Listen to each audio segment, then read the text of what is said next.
Welcome to लक्ष्य सेतु। आज है 27 फरवरी और 27 फरवरी को 25 फरवरी से करंट अफेयर्स के जितने भी क्वेश्चन बनेंगे आज हम इस वीडियो में डिस्कस करेंगे। और 28 फरवरी को हम 26 फरवरी, 27 फरवरी और 28 फरवरी से जितने भी करंट अफेयर्स के क्वेश्चन बनेंगे उसमें हम डिस्कस करेंगे, क्योंकि कुछ मेरे हेल्थ इश्यूज़ होने की वजह से मैं अभी जो है करंट अफेयर्स के क्वेश्चंस नहीं बना पाया, बट आगे से मैं कंटिन्यू रहूँगा। ठीक है, तो चलिए स्टार्ट करते हैं और करते हैं सबसे पहले रिवीजन। तो विश्व शांति एवं सहभागिता दिवस हर साल किस दिवस मनाया जाता है? तो 23 फरवरी को। भारत की पहली क्षेत्रीय तीव्र परागमन प्रणाली जिसे नमो भारत नाम दिया गया है किन दो शहरों को जोड़ती है? तो दिल्ली और मेरठ को। हाल ही में चर्चा में रही वनजीवी दीदी पहल का संबंध किस टाइगर रिजर्व से है? तो इसका आंसर हो जाएगा पलामू टाइगर रिजर्व से। भारत की पहली क्वांटम वैली कहाँ स्थापित की जा रही है जिसमें IBM अपना सबसे उन्नत क्वांटम कंप्यूटर लगाएगा? तो इसका आंसर हो जाएगा अमरावती।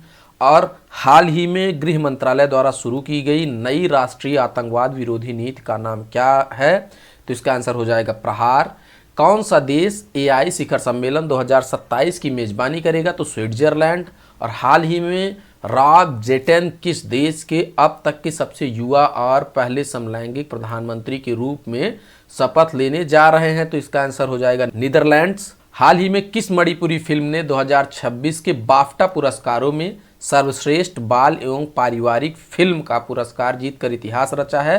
तो इसका आंसर हो जाएगा Boong. British academy of film and television arts 2026 में सर्वश्रेष्ठ अभिनेत्री का पुरस्कार जीतने वाली पहली आयरिश कलाकार कौन बनी है? तो इसका आंसर हो जाएगा जेसी बकले। ठीक है। निम्न में से किसने हाल ही में आयोजित women's Asia cup rising stars का खिताब किसने जीता है? तो इसका आंसर हो जाएगा भारत। ठीक है, तो ये तो था 24 तारीख का रिवीजन। और वीडियो अगर आप लोगों को अच्छी लग रही हो तो वीडियो को लाइक शेयर सब्सक्राइब जरूर करेंगे। ठीक है, तो चलिए और बढ़ते हैं आगे और देखते हैं पहला क्वेश्चन क्या है। भारत में हर साल 24 फरवरी को केंद्रीय उत्पाद शुल्क दिवस किस ऐतिहासिक अधिनियम की याद में मनाया जाता है? तो इसका आंसर हो जाएगा केंद्रीय उत्पाद शुल्क अधिनियम 1944। ठीक है, केंद्रीय उत्पाद शुल्क अधिनियम 1944 की याद में केंद्रीय उत्पाद शुल्क दिवस हर साल 24 फरवरी को मनाया जाता है। इसका मुख्य उद्देश्य केंद्रीय अप्रत्यक्ष कर एवं सीमा शुल्क बोर्ड के योगदान और राष्ट्र निर्माण में उनकी भूमिका को सम्मान देना है। यद्यपि 2017 में GST लागू हो गया है, फिर भी पेट्रोलियम और तंबाकू जैसी वस्तुओं पर अभी भी केंद्रीय उत्पाद शुल्क लागू रहता है। ठीक है, यह दिन कर प्रशासन में पारदर्शिता लाने, तस्करी रोकने और देश की वित्तीय प्रणाली को मजबूत करने के प्रयासों को रेखांकित करता है। और नेक्स्ट क्वेश्चन है, हाल ही में केंद्रीय मंत्रिमंडल ने केरल राज्य का नाम आधिकारिक तौर पर बदल कर क्या रखने के प्रस्ताव को मंजूरी दी है? तो इसका आंसर हो जाएगा केरलम। ठीक है, तो केरलम को मंजूरी दे दी गई है। यह निर्णय केरल विधानसभा द्वारा भाषाई और सांस्कृतिक पहचान को बढ़ावा देने के लिए सर्वसम्मत से पारित प्रस्ताव के बाद लिया गया है। ठीक है, संविधान के अनुच्छेद 3 के तहत राष्ट्रपति को राज्य का नाम बदलने की प्रक्रिया शुरू करने का अधिकार प्राप्त है। ठीक है, तो इस पॉइंट को आप लोग याद रखेंगे। केरलम नाम मलयालम भाषा में प्रयुक्त होता है जो राज्य की स्थानीय विरासत को अधिक सटीक रूप से दर्शाता है। 1 नवंबर 1956 को भाषाई आधार पर केरल का गठन हुआ था, जिसे हर साल केरल पृथ्वी दिवस के रूप में मनाया जाता है। ठीक है, या केरल स्थापना दिवस के रूप में मनाया जाता है। ठीक है, तो नेक्स्ट क्वेश्चन है, सड़क परिवहन एवं राजमार्ग मंत्रालय ने निर्माणाधीन राजमार्गों की गुणवत्ता और पारदर्शिता जांचने के लिए कौन सी नई पहल शुरू की है? तो इसका आंसर हो जाएगा मोबाइल गुणवत्ता नियंत्रण वैन। ठीक है, मोबाइल का मतलब है कि जो आने जाने में जो आसान हो, ऐसी गुणवत्ता वाली नियंत्रण वैन है। ठीक है, जो ये है, ये वैन जो है टहल टहल कर इनकी गुणवत्ता को चेक करेगी। ठीक है, तो ये वैन चलती फिरती प्रयोगशालाएं हैं जो राजस्थान, गुजरात, कर्नाटक और ओडिशा में पायलट प्रोजेक्ट के तौर पर शुरू की गई हैं।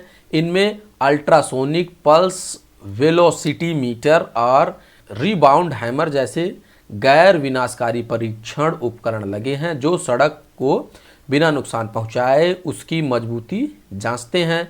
और मंत्रालय एक राष्ट्रीय राजमार्ग गुणवत्ता निगरानी पोर्टल भी बना रहा है जहां इन वैन की रिपोर्ट अपलोड की जाएगी और उन्हें जीपीएस से ट्रैक किया जाएगा। ठीक है, तो इस पहल का मुख्य उद्देश्य सड़क निर्माण में भ्रष्टाचार को रोकना, पारदर्शिता बढ़ाना और विश्व स्तरीय मानकों को सुनिश्चित करना है। तो नेक्स्ट क्वेश्चन है, मन्नार की खाड़ी में स्थित वान द्वीप को डूबने से बचाने के लिए किस तकनीक का सफल प्रयोग किया गया है जिससे क्षेत्रफल 1.53 हेक्टेयर से बढ़ाकर 2.3 हेक्टेयर हो गया है? तो इसका आंसर हो जाएगा कृत्रिम प्रवाल भित्ति मॉड्यूल। ठीक है, कृत्रिम प्रवाल भित्ति मॉड्यूल का यूज किया गया है।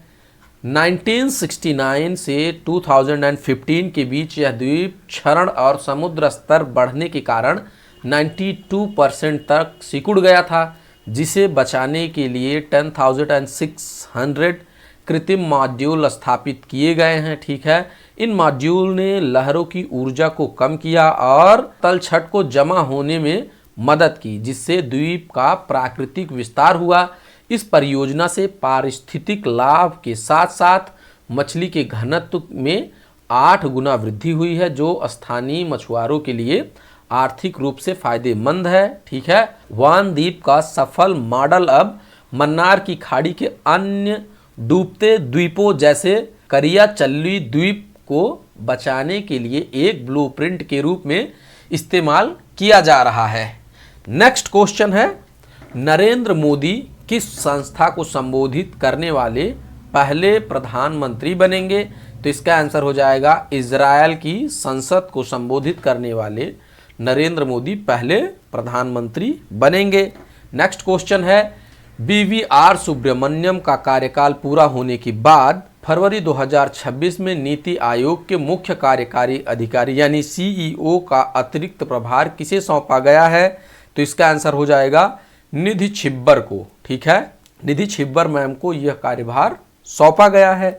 निधि छिब्बर मैम जो है 1994 बैच की आईएएस अधिकारी हैं और वर्तमान में नीति आयोग के विकास निगरानी एवं मूल्यांकन कार्यालय की महानिदेशक के रूप में कार्यरत हैं और इससे पहले वे केंद्रीय माध्यमिक शिक्षा बोर्ड की अध्यक्ष रह चुकी हैं, जहां उन्होंने शिक्षा सुधारों में महत्वपूर्ण भूमिका निभाई थी।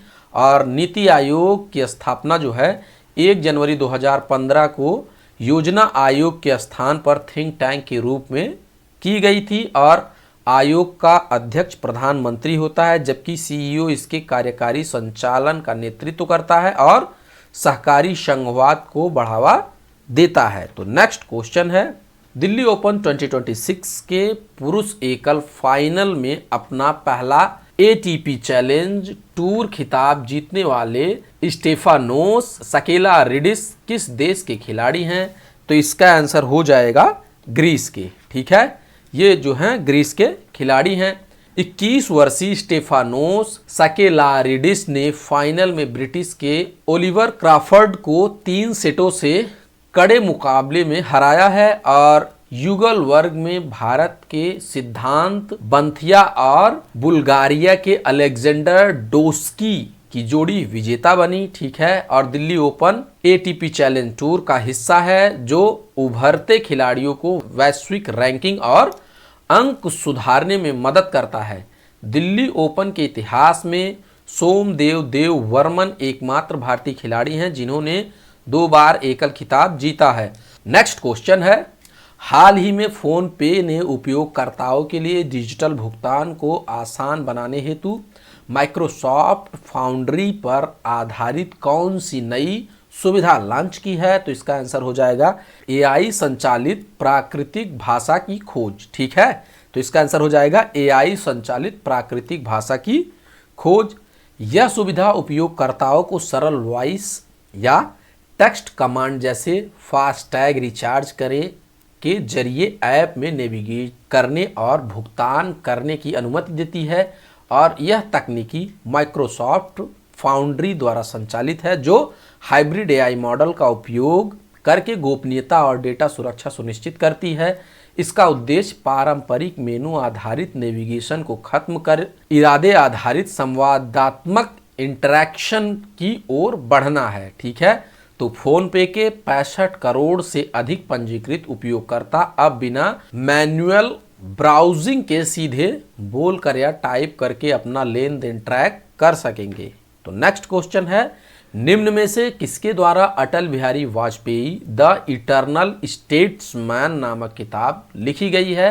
तो इसका आंसर हो जाएगा विजय गोयल जी। ठीक है, तो नेक्स्ट क्वेश्चन है, भारत और किस देश के बीच वज्र प्रहार 2026 सैन्य अभ्यास हिमाचल प्रदेश में शुरू किया गया है? तो इसका आंसर हो जाएगा भारत और अमेरिका। ठीक है, भारत और अमेरिका के बीच वज्र प्रहार 2026 सैन्य अभ्यास हिमाचल प्रदेश में शुरू किया गया है। ठीक है, भारत और अमेरिका के बीच संयुक्त विशेष सैन्य अभ्यास वज्र प्रहार 16वां संस्करण आज शुरू हो गया है। यह अभ्यास अगले महीने की 16 तारीख यानी मार्च 16, 2026 तक चलेगा।